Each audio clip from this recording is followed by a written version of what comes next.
तो यही कह सकते हैं कि जुल्म हो रहा है, जालिम की हुक्मरानी चल रही है। कश्मीर में इंसानियत का खून हो रहा है, बेटियां मारी जा रही हैं, माएँ मारी जा रही हैं, बुज़ुर्ग मारे जा रहे हैं, जवान मारे जा रहे हैं।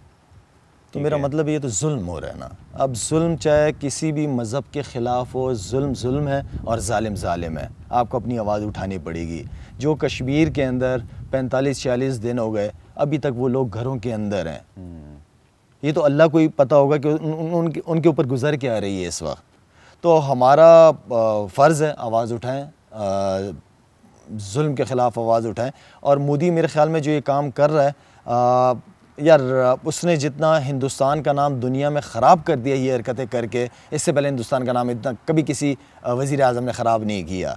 और हिंदुस्तान में बहुत सारे लोग, हम क्रिकेट खेलते रहे वहाँ पे, हिंदुस्तान में बहुत सारे लोग बड़े पढ़े लिखे, बड़े समझदार, बड़ा प्यार करते हैं पाकिस्तान से। वो लोग जिस तरह हम प्यार करते हैं वहाँ के लोगों से, वहाँ पे ऐसे लोग हैं।